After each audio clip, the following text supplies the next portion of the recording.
I'm growing man. It's your man John D in the building. Wanted to get on here and kind of just give perspective of how I view life on titles and ambitions, just in the way that I look at it. Like just title of like a son, a brother, a grandson, just even up until this very point in my life. There's this idea that I thought I was supposed to reflect a title, but nobody ever really went over the requirements of the title. And, being a brother, whatever that looks like, I wasn't, or I'm not the best brother. I guess I'm one of those kind of, when my father died, I think I kind of got lost with, being a brother and being a father to my younger sister.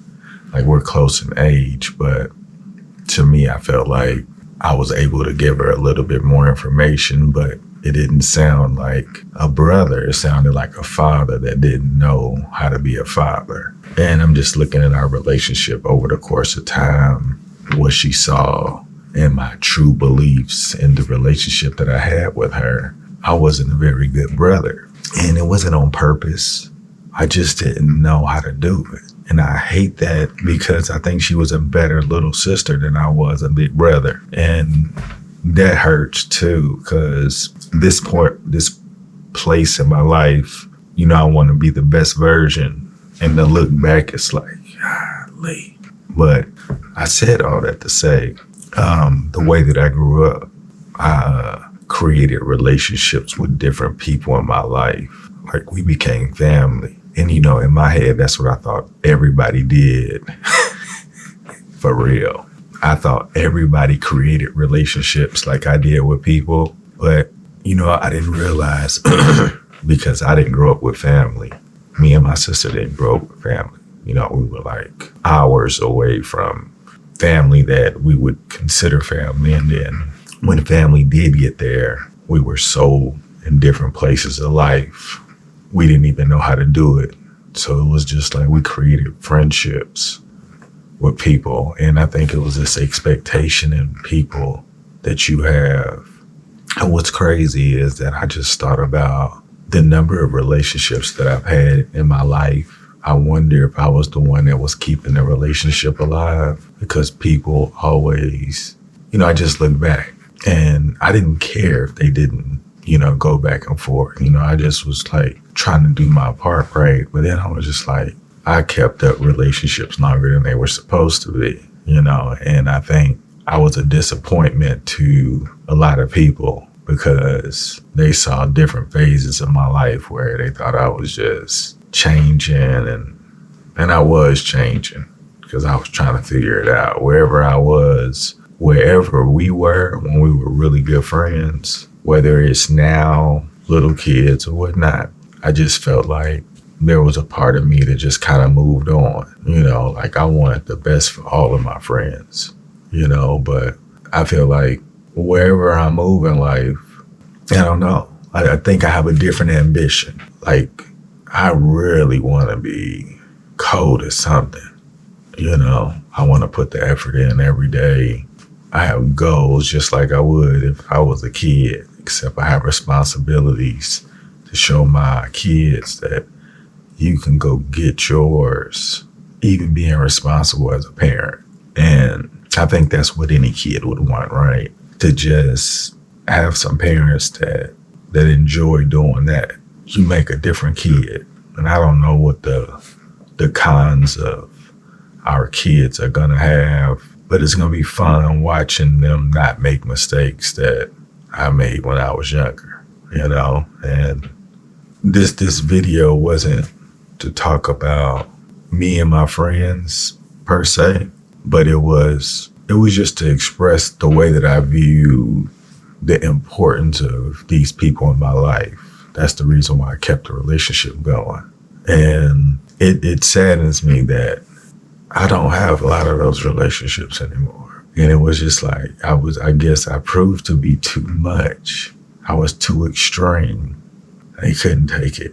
I don't know anybody who could, I guess my wife is the reason, because she definitely seen some extreme versions in so many different areas that none of my friends have any idea, but I wish all my friends, my former friends, well.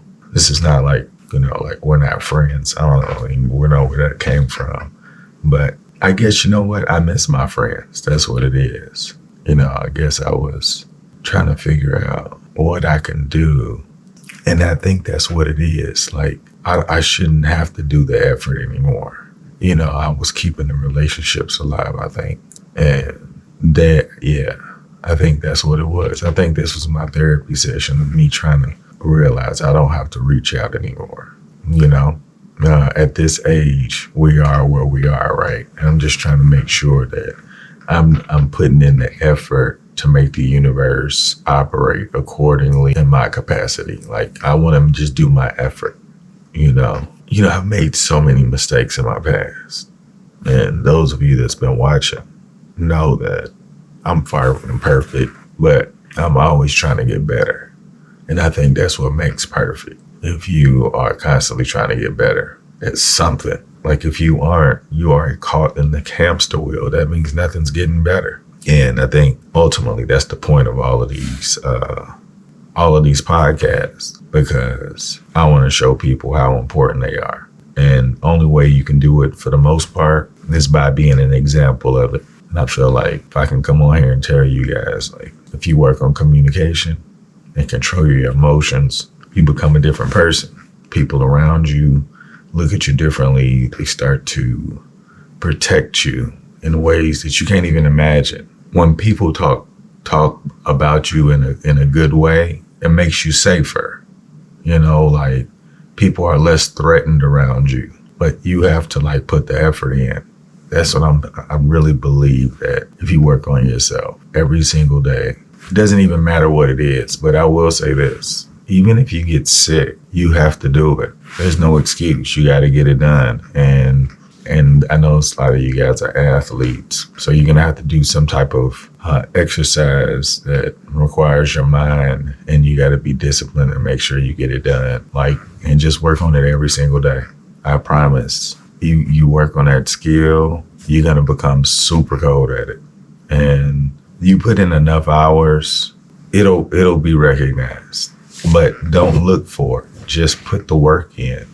I think my ambition to want to get better is like, I think my family benefits from it. And now I'm watching a lot of my decision making improve, and I'm reaping a lot of the fruits. And I'm like, I should have been on this.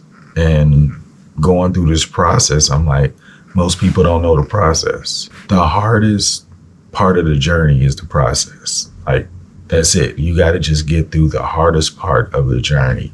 You got to do it in a way where you understand, like, you have to put in this effort. Once you put in this effort, you build a routine of this effort, and if you can get over the hump, you'll understand that was the most difficult part of life. You just got to apply those principles in every part of life so that it'll sharpen up. And then as you get better, your environment gets better. And this is one of these things where it's free. People try to sell things. Look, I'm not gonna lie. A lot of your lives is moving so fast. How can you incorporate something like this? But I'll tell you, if you don't attempt it, it won't ever happen. You just gotta believe in yourself. And I think that's what it is. My friends in different levels of my life, my ambition was just more than theirs. And I think that's how come, my wife is just stuck with me.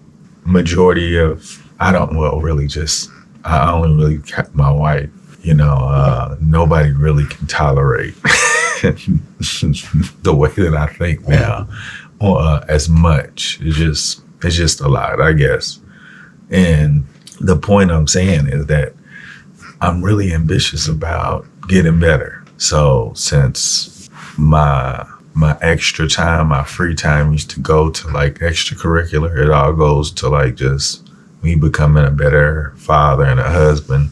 And then my extra time goes to me just working on becoming better in communication and trying to learn these emotions that we have that a lot of us can't control when it's triggered by something from our past that we haven't figured out yet. I'm saying all of that. I'm ambitious to the point where I want to master myself. I'm watching, different channels that give me insight on discipline. And it's like people from all origins of the world. I'm like, why can't I do that? They're telling us what they're doing. So I'm like, if I just adopt a little bit of it on purpose every day, it'll reflect at some point. And I think I want to create a baseline of, if you really are interested in money, because a lot of us are, just thinking about me growing up, I just wanted a job that was going to make me enough money so I could do this, this, and this. But I wasn't looking for anything that I didn't know what I could do on a day-to-day basis where I was going to be happy and make money until I got into this. I think before I started this, I was learning mastery of self through my diet. So it gave me a little more clarity about myself. I was just like evaluating how I was living my life. I was like, wow, it's crazy. It almost sounds like I had found God or something. A lot of people find God that way, but I've heard, the problem is when people say they find God, they go straight. But my messaging from how I grew up, everybody who found God ended up straying off. And I'm like, hey, so God really wasn't that strong as far as keeping people away. But, man said you're going to sin. And then they give you these reasons to sin. So it was just like, I just couldn't figure it out. So when you get that clarity from your diet, you see God differently. And you realize different things. You realize there's other information. And when you get the other information, it's like, dang, wow. And then you start to okay, because that's all it is. That's all it is about education. You don't just stop from when they say, okay, this is it. You got to keep going. If you don't keep going, it means you just know just that much. But once you start doing education on yourself, it's a different understanding, and you'll see. And I put everything on it. I put my family on it. My family believes that, we should eat better. They know we should get outside, get active, interact as a family, share different things that's going on so we can look at it from different ways. And I feel like that's the healthy way of living life. When you can have a safe place without being judged. You're going to be judged, but you're not going to be judged for not knowing. You know what I'm saying? So it's a safe place. Instead of having kids that's scared to tell their parents because they know they're in trouble. That's a scary feeling. I'm telling you, I remember that. And, when your kids are scared to come to you, they don't go to their friends. And, their friends don't know anything. Absolutely nothing. So I have these ambitions of trying to remove those possibles that your kids can mess up on. And people are like, you can't find everything, John. You're right, I can't find everything. But I'm going to try to reveal as much as I can. Because I think that's the fun part of life, when you can how can I help my kid get that much further? And I think I have this ambition to be cold at it. No lie, I do. And I think that's the only thing that I can compete with every other man around this world that's doing their thing. The one that's making you laugh and giving you the feel goods. I don't have that, but they got kids. I got kids. I want to be a co-father. And, hopefully in about 40 years, I'll be able to represent as a man who was competing in a different race that nobody was talking about, because I really like this father thing and this husband thing. Nobody's talking about that. And I think life is about relationships, and the relationships that I've had in my life have shown me that the best relationship you can have is with yourself. And when you understand who you are, you can share it with other people, and it can be a safe place. But a lot of people don't know what that looked like. Well, I know I didn't, and then shout out to my wife for having the patience to help me get there.